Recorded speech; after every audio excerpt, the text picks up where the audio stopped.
Shtyhet edhe me 3 muaj procesi i rivlerësimit të pronës me masën e tatimit 2%.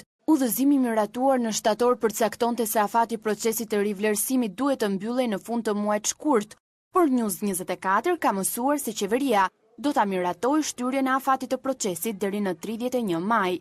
Drejtori i përgjithshëm i hipotekave Ilirian Muho, në një intervistë për News 24, thotë se arsyeja për shtyrjen e afatit është kërkesa e lartë e qytetarëve për rivlerësimin e pronave. Për shkak të fluksit në rritje të numrit të madh të kërkesave që kemi pasur gjatë kësaj periudhe, është parë e udhës që ky afat të zgjatet.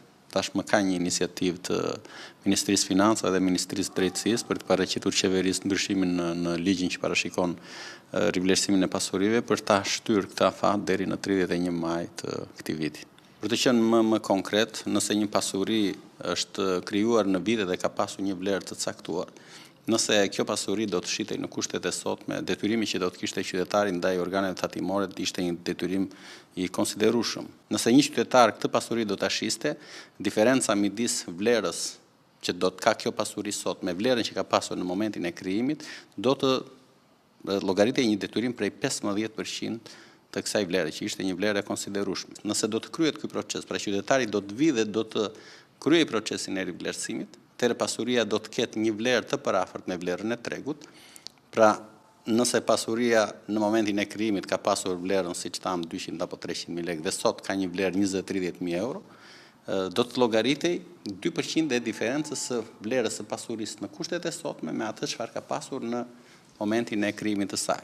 Dhe nëse kjo pasuri pastaj do të futej në tregun imobiliar, pra do t'i nështrojë një transakcion i shitje, vlera që do të paguante qytetari do të ishte jashtëzakonisht e vogël. Sipas kryeregjistruesit Muho, nga 1 shtatori 2016 deri në 31 janar 2017, janë 27.000 aplikime të dorëzuara. Deri tani kanë arritur rreth 27.000 aplikime.